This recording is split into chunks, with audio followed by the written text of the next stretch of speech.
Hello friends, welcome back in my another video. आज के इस वीडियो में कंप्लीट फाइनेंशियल रेशियो एनालिसिस को लेके आया हूँ। आइए शुरू करते हैं। Financial ratio analysis banks and NBFCs करती हैं सो दैट वो जांच सके कि जो भी फाइनेंशियल स्टेटमेंट उनके आगे प्रेजेंट की गई है उसके हिसाब से कंपनी की स्ट्रेंथ या पेइंग कैपेबिलिटीज या प्रॉफिट अर्निंग कैपेसिटी क्या है। आइए शुरू करते हैं। सबसे पहला है टाइप्स ऑफ रेशियो। रेशो कितने तरह के होते हैं? बेसिकली 4 तरह के रेशो है। सबसे पहला है लिक्विडिटी रेशो। लिक्विडिटी रेशो ऐसा रेशो है जो किसी भी ऑर्गेनाइजेशन या फर्म या कंपनी की शॉर्ट टर्म कैपेबिलिटी को जानता है for paying it's short term liability. मतलब कोई भी फर्म या कंपनी अपनी शॉर्ट टर्म लायबिलिटी को पे करने में कितनी कैपेबल है, इस चीज को मेजर करने के लिए यूज होता है लिक्विडिटी रेशो का। लेकिन अब इस शॉर्ट टर्म डेट की जो पेमेंट करनी है, शॉर्ट टर्म डेट से मैं आपको बता दूं क्लियरली कि वैसे डेट्स की बात कर रहा हूं जिसकी पेमेंट 12 महीने के अंदर अंदर होनी है। तो ऐसे सभी डेट्स जिनकी पेमेंट 12 महीने के अंदर होनी है उन्हें शॉर्ट टर्म डेट कहते हैं। तो इस 12 महीने की डेट की पेमेंट को करने में कोई भी कंपनी या फर्म ऑर्गेनाइजेशन कितनी कैपेबल है, इसकी मेजरमेंट करने के लिए हम लोग लिक्विडिटी रेशो के ऊपर बेस भरोसा करते हैं। लेकिन इसकी जो पेमेंट होनी है वो सिर्फ और सिर्फ जो इसका सोर्स होगा वो अपनी करंट असेट्स है। मतलब अपनी करंट असेट्स से अपनी शॉर्ट टर्म लायबिलिटी को पे करने में कितनी कैपेबल है कोई भी ऑर्गेनाइजेशन, इस चीज की जांच करता है लिक्विडिटी रेशो। आइए शुरू करते हैं। सबसे पहला रेशो है करंट रेशो। तो करंट रेशो बताता है कि current assets and current liabilities में क्या रिलेशन है। करंट असेट्स आप जानते हैं कि वैसे असेट्स जो कि कैश में कन्वर्टेबल है विद इन 12 मंथ। अगर जो भी कोई भी असेट जो कैश में कन्वर्ट हो जाए 12 महीने के अंदर में, उनको करंट असेट्स कहते हैं। जैसे एग्जांपल, कैश ऑलरेडी कैश में कन्वर्टेड है, बैंक का बैलेंस 12 महीने का टाइम नहीं लगेगा, बहुत कम टाइम लगता है बैंक के बैलेंस को कैश करवाने में। इसी तरह से डेटर्स डेटर्स वो लोग हैं जिन्होंने आपसे पैसे ले रखे हैं, तो आपने जो भी पैसे दिए होंगे वो 10 दिन, 15 दिन, 45 दिन या 60 दिन के लिए मैक्सिमम देते हैं आप। तो इस दिन इतने पीरियड में आपका पैसा रिटर्न आ जाएगा। It means it is convertible into cash. इसी तरह से बिल्स रिसीवेबल हो गया। इसी तरह से और दूसरे असेट्स हो गए जो कि शॉर्ट टर्म में, लाइक स्टॉक हो गया, स्टॉक ऑफ गुड्स। तो स्टॉक ऑफ गुड्स भी शॉर्ट टर्म में कैश में कन्वर्टेबल। तो इनको हम कहते हैं करंट असेट्स। इसी तरह से करंट लायबिलिटी का मतलब है ऐसी हर लायबिलिटी जिसकी पेमेंट 12 मंथ के अंदर अंदर होनी है। जैसा यहाँ पे मैंने बताया कि short term debt, short term debt बोल रहे हैं आप या फिर इनको करंट लायबिलिटी बोल रहे हैं, एक ही चीज है। तो करंट रेशो क्या बताता है कि करंट असेट्स और करंट लायबिलिटीज के बीच में क्या रिलेशन है। मान लीजिए किसी भी कंपनी की, ऑर्गेनाइजेशन की करंट असेट्स है 20,000 रुपए की और करंट लायबिलिटीज है 10,000 रुपए की। तो रेशो बताता है कि 2:1 करंट रेशो है। करंट रेशो 2:1 बता रहा है। इसका क्या मीनिंग है? इसका सीधा सा मीनिंग हम ये लगाएंगे कि जहां पे करंट असेट्स 2 है उसके रेफरेंस में करंट लायबिलिटीज 1 है।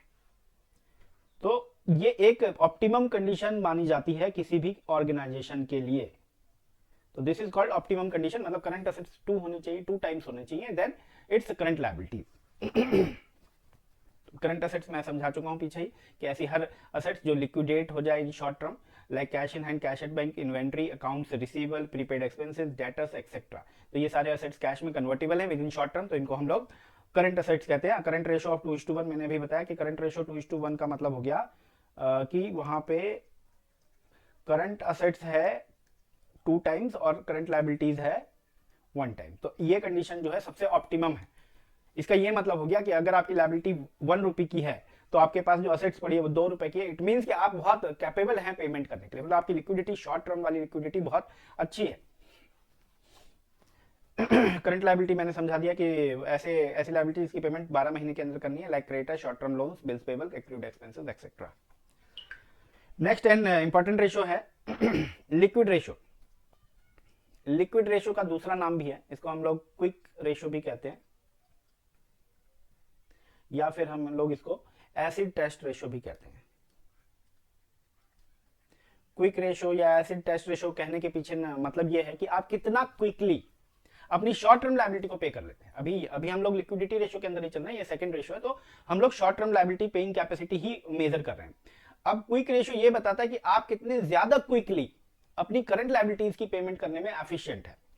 तो इसका मतलब ये हो गया कि यहां पे जो हम लोग पिछले रेशो में करंट असेट्स यूज कर रहे थे उसकी जगह पे हम अब क्विक असेट्स यूज करेंगे करंट असेट्स की जगह, और नीचे जो डिनोमिनेटर है वो करंट लायबिलिटीज था पहले भी, अभी भी वही रहेगा।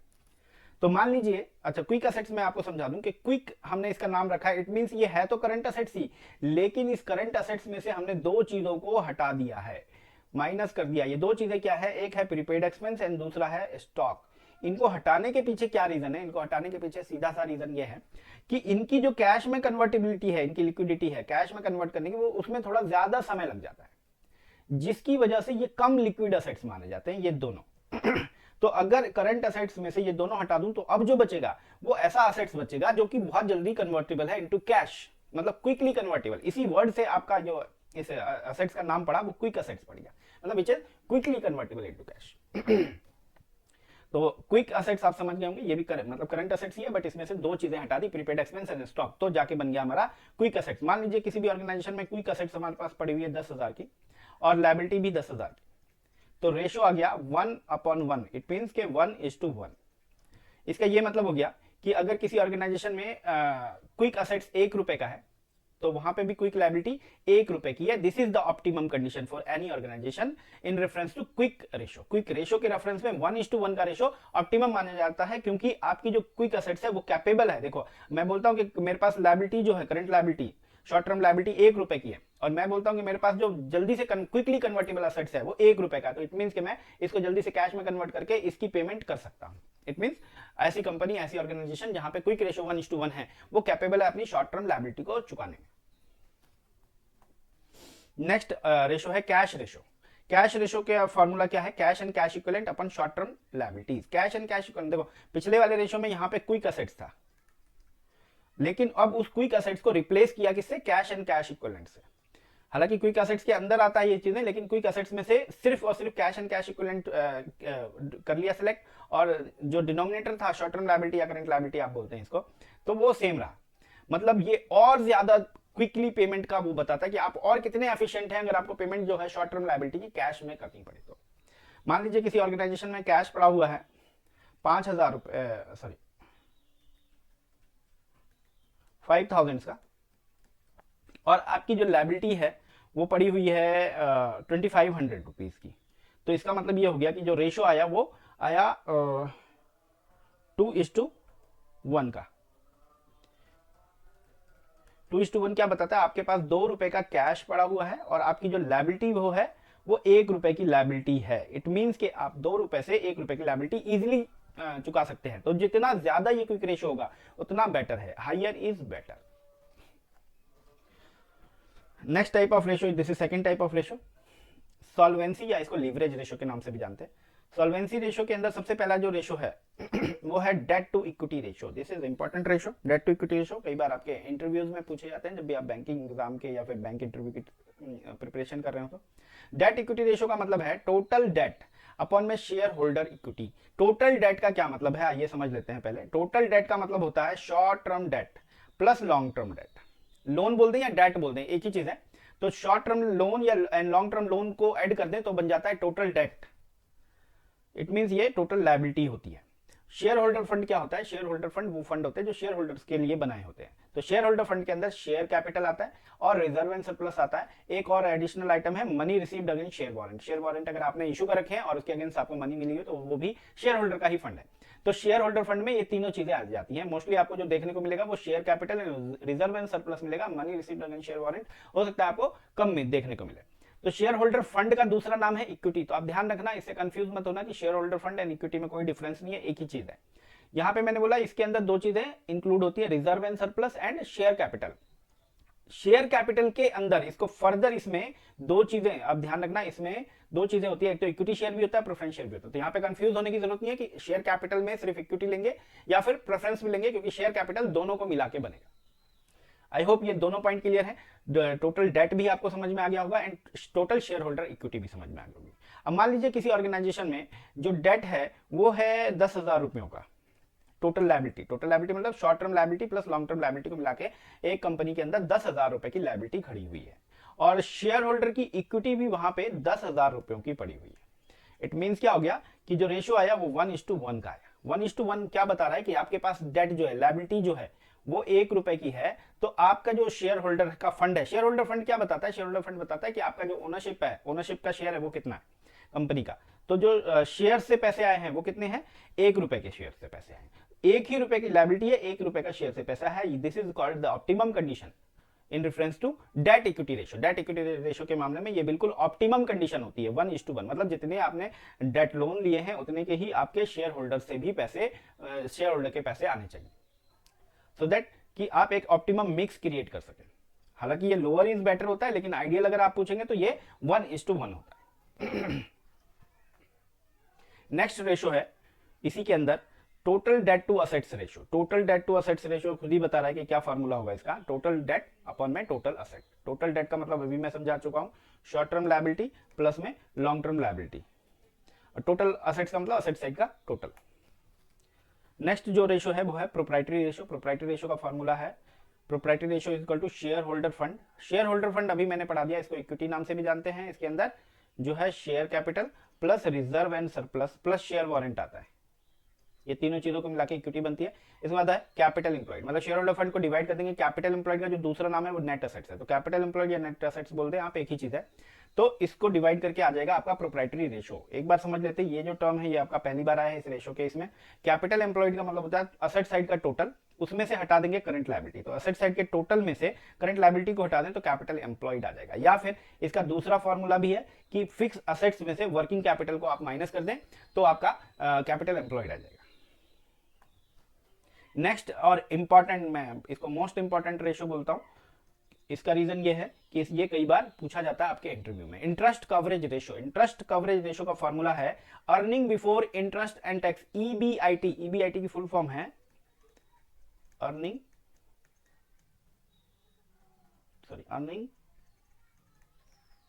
Before interest and tax. Earning before interest and tax को शॉर्ट में बोल देते हैं ईबीआईटी। अभी मैं बताऊंगा इसको डिटेल में कि ईबीआईटी क्या है। ये ईबीआईटी बहुत सारी बैंकिंग एंड एनबीएफसी यूज करती हैं to calculate the paying capacity, तो ईबीआईटी का बहुत यूज होता है। ईबीआईटी अपॉन में इंटरेस्ट एक्सपेंस। इंटरेस्ट एक्सपेंस मतलब इंटरेस्ट का जो भी खर्चा होता है, जो भी आप लोन ले रखा है आपने और उसके ऊपर जो इंटरेस्ट पे कर रहे हैं, that is called interest expense. सबसे पहला टर्म इसमें जो है EBIT, which is very important term, इसको हम देख लेते हैं कि ईबीआईटी निकलता कैसे है। ईबीआईटी का सिंपल निकालने का तरीका है revenue from operation. Revenue from operation को आप नेट सेल बोलते हो,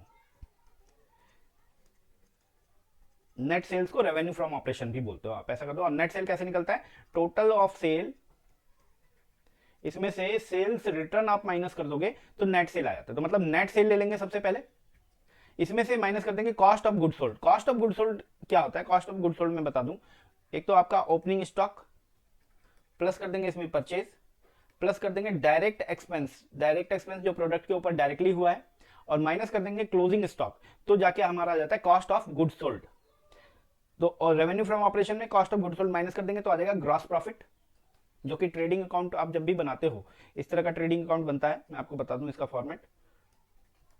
ट्रेडिंग अकाउंट के अंदर सबसे पहला चीज जो आता है वो ओपनिंग स्टॉक आता है, फिर परचेज, फिर डायरेक्ट एक्सपेंस, यहां पे आपका रेवेन्यू फ्रॉम ऑपरेशन या सेल्स, और क्लोजिंग स्टॉक। इससे बैलेंस करके आप देखेंगे तब भी वहां पे जब बैलेंसिंग फिगर करते हैं हम लोग, तो वहां पे जो बैलेंस करके फिगर आता है उसको ग्रॉस प्रॉफिट कहते हैं। तो यहां पे भी हम यही सेम चीज कर रहे हैं, क्योंकि आप अगर देखेंगे तो opening stock plus purchase plus direct expense, इसमें से क्लोजिंग स्टॉक माइनस कर रहे हैं, तो सेल्स में से सीधे ये तीनों चीजें माइनस हो रही हैं। अगर आप इसको बैलेंस करते हैं, इसका यही मीनिंग है, तब जाके ग्रॉस प्रॉफिट आता है। तो सेम हमने यहाँ पे लिख दिया है कि रेवेन्यू फ्रॉम ऑपरेशन या नेट सेल में से cost of goods sold minus कर देंगे तो ग्रॉस प्रॉफिट आ जाएगा। इसके बाद आता है इसमें से माइनस कर देंगे इनडायरेक्ट एक्सपेंस, तो आ जाएगा ईबीआईटी। ईबीआईटी को आप नेट प्रॉफिट के नाम से भी जानते हो, before interest and tax. EBIT मतलब net profit before interest and tax, interest and tax से पहले वाला प्रॉफिट। इसमें से अगर माइनस करते हैं हम लोग इंटरेस्ट, तो आ जाएगा earning after interest but before tax, और इसमें से अगर टैक्स माइनस कर देते हैं हम लोग तब जाके आ जाएगा अर्निंग आफ्टर टैक्स, ईएटी या पीएटी भी कहते हैं, पैट, प्रॉफिट आफ्टर टैक्स भी कहते हो आप इसको। तो आई होप ये आपको क्लियर होगा कॉन्सेप्ट। तो मेरा जो मेजर चीज थी इसमें समझाने वाली वो ये थी कि आपको ईबीआईटी में समझा पाऊं। ईबीआईटी का मतलब हो गया अर्निंग बिफोर टैक्स, मतलब ये नेट प्रॉफिट ही होता है, लेकिन इसमें से आपका जो है इंटरेस्ट और टैक्स का जो खर्चा है वो एड बैक किया, मतलब माइनस नहीं किया गया होता है।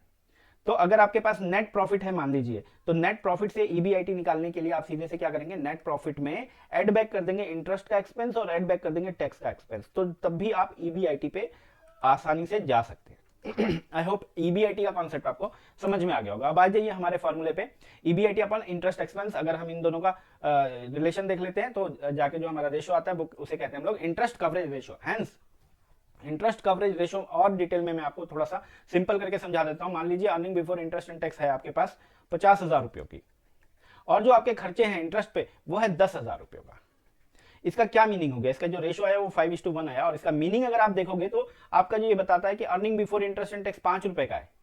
मतलब अर्निंग जो है आपकी 5 रुपए की है, तो आपका खर्चा जो है इंटरेस्ट वाला, जो लोन पे इंटरेस्ट का खर्चा जाएगा वो 1 रुपए का। तो आप बताइए ऐसी कंपनी को आप लोन देना चाहेंगे कि नहीं देना चाहेंगे? बिल्कुल देंगे, क्योंकि यहाँ पे इनका जो प्रॉफिट है वो पूरा का पूरा ये इंटरेस्ट वाले खर्चे को कवर कर रहा है।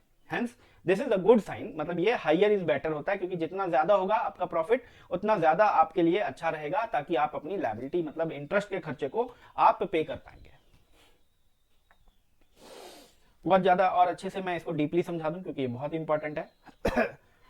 नेट इनकम जो है, नेट इनकम के दो पार्ट्स किए गए। एक पार्ट कहलाता है ऑपरेटिंग इनकम, एक कहलाता है नॉन ऑपरेटिंग इनकम। मतलब कोई भी ऑर्गेनाइजेशन चल रही है, कोई भी कंपनी चल रही है, तो वहां पे दो तरह की इनकम हो सकती है। एक होती है ऑपरेटिंग इनकम, एक होती है non operating income. Non operating income देखो वर्ड से ही समझ में आ रहा है, इसके नाम से ही समझ में आ रहा है कि ऑपरेटिंग, ऑपरेटिंग मतलब जिस चीज के लिए आप काम कर रहे हैं। तो नॉन ऑपरेटिंग इनकम मतलब ऐसी इनकम जो आपको हो रही है लेकिन आप का जो बिजनेस है उससे डिफरेंट है।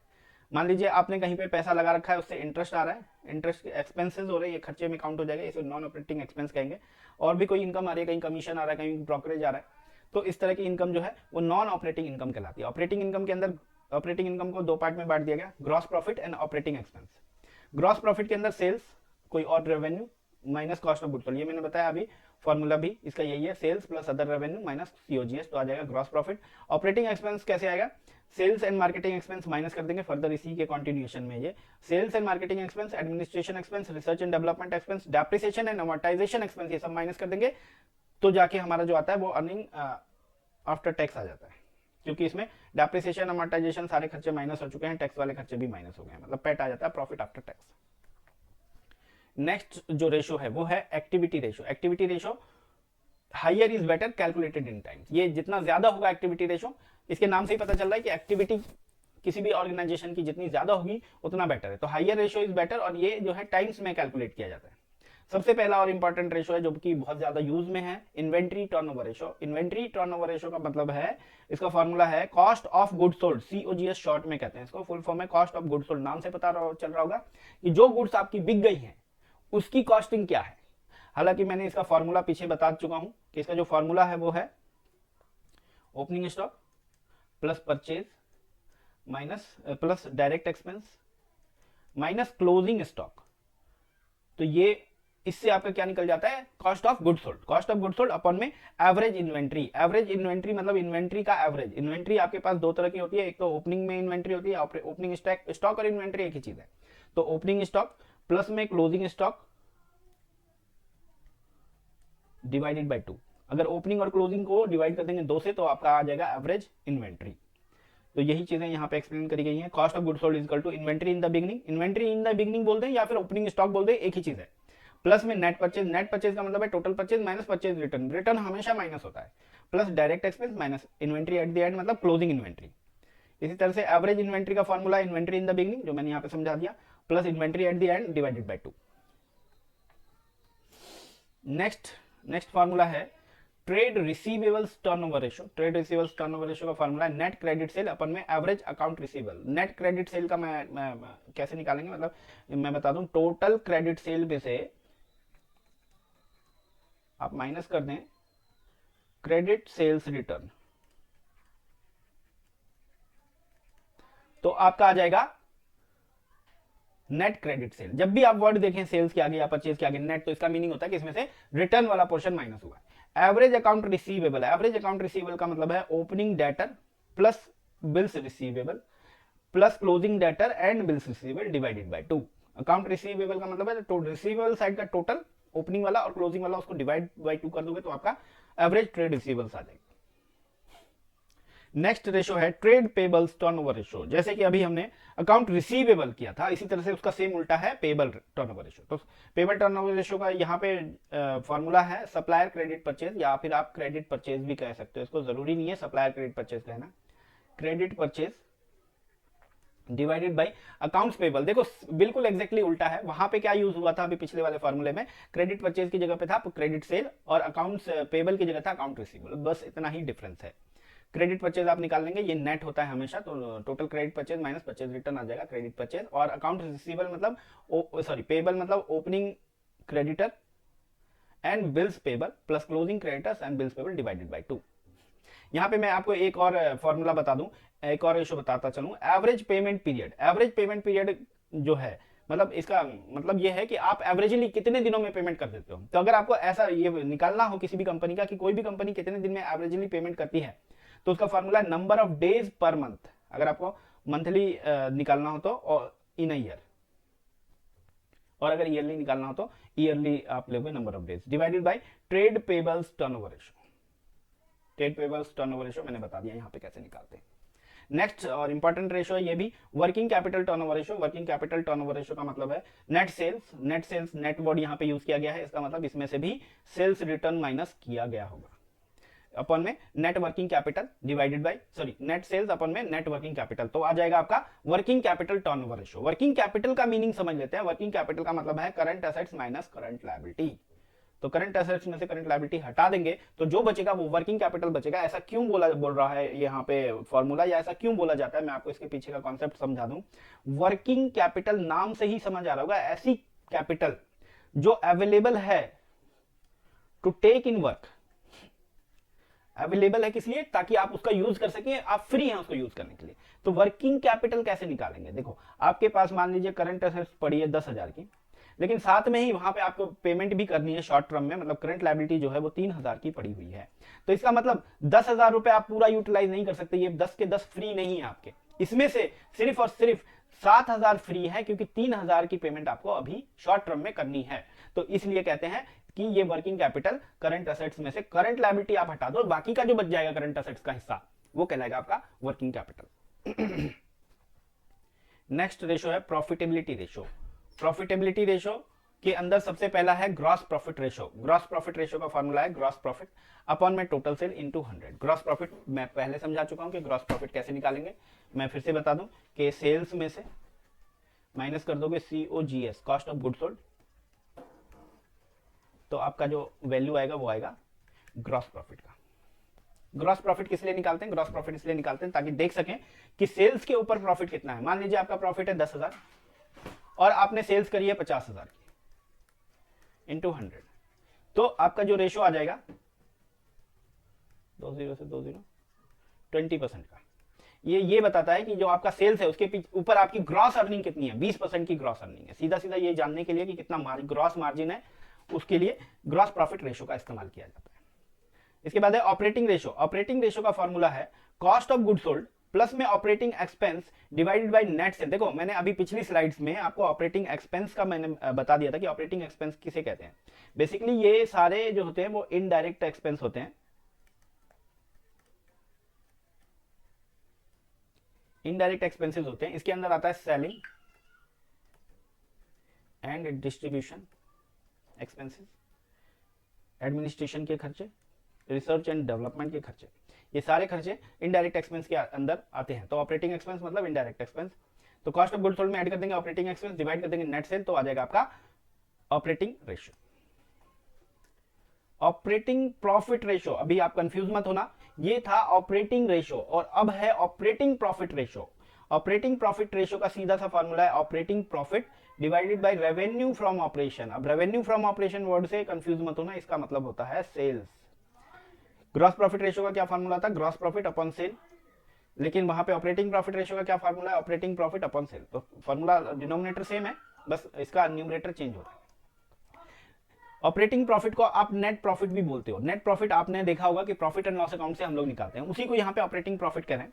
तो ऑपरेटिंग प्रॉफिट का फॉर्मूला क्या है, ऑपरेटिंग प्रॉफिट समझ लेते हैं। ऑपरेटिंग प्रॉफिट हालांकि पीएनएल से आप निकाल लेते हो, लेकिन इसका वैसे मैं फॉर्मूला बता दूं, revenue from operation minus operating cost. Revenue from operation मतलब sales, operating cost. Operating cost देखो अभी मैंने समझाया था कि ऑपरेटिंग कॉस्ट क्या होता है, ऑपरेटिंग एक्सपेंस को ही ऑपरेटिंग कॉस्ट कहते हैं। तो revenue from sorry operating cost के अंदर कॉस्ट ऑफ गुड सोल्ड शामिल होती है। ऑपरेटिंग कॉस्ट का फॉर्मूला देखिए यहाँ पे एक्सप्लेन कर रखा है, इसके अंदर cost of good sold plus selling expense plus administration, मतलब इन टोटल सारे खर्चे ऐड हो गए ऑपरेटिंग कॉस्ट के अंदर, सब तरह के खर्चे ऐड हो गए, मतलब डायरेक्ट एक्सपेंस तो ऐड हुआ ही, साथ ही साथ इनडायरेक्ट एक्सपेंस भी ऐड हो गया, मतलब सारे खर्चे ऐड हो गए एक तरह से, तो उसको कहते हैं हम ऑपरेटिंग कॉस्ट। आप सोचिए सेल्स में से सब तरह के खर्चे माइनस कर देंगे तो क्या आएगा, तो आएगा नेट प्रॉफिट, या फिर इसको आप ऑपरेटिंग प्रॉफिट भी कहते हैं। तो आई होप कि आपको ऑपरेटिंग प्रॉफिट या नेट प्रॉफिट समझ में आ गया होगा। नेक्स्ट है रिटर्न ऑन कैपिटल एम्प्लॉयड, या फिर इसको कहते हैं रिटर्न ऑन इन्वेस्टमेंट। तो return on capital employed and return on investment का formula profit before interest and tax divided by capital employed. और कैपिटल एम्प्लॉयड मैंने लास्ट स्लाइड में बता दिया था कि आप जो है टोटल ऑफ असेट साइड में से, टोटल असेट्स के अंदर से माइनस कर देंगे वर्किंग कैपिटल, तो आपका आ जाएगा capital employed. Profit before interest and tax, इसको समझ लेते हैं कि profit before interest and tax को हम earning before interest and tax भी कहते हैं। एक ही चीज है, अर्निंग बोल दें या प्रॉफिट बोल दें, बोथ आर सिमिलर। तो earning before interest and tax कहते हैं। तो ईबीआईटी अभी मैंने पीछे बहुत डिटेल में आपको समझा दिया। तो ईबीआईटी को आप डिवाइड कर दोगे कैपिटल एम्प्लॉयड से, तो आ जाएगा आपका return on capital employed. Next ratio और इंपॉर्टेंट रेशो, ये भी बहुत ज्यादा पूछा जाता है, डेट सर्विस कवरेज रेशो, इसको शॉर्ट में डीएससीआर कहते हैं। तो कभी भी आपसे पूछा जाता है कि डीएससीआर क्या होता है, क्या फॉर्मूला है और क्यों निकाला जाता है इसको। मैं आपको सबसे पहले फॉर्मूला समझा दूं कि डीएससीआर क्या होता है। डीएससीआर है ईबीआईटीडीए। अब देखिए, अब ईबीआईटीडीए क्या है, ईबीआईटीडीए का फुल फॉर्म है earning before interest tax depreciation, D for depreciation and amortisation, A for amortisation.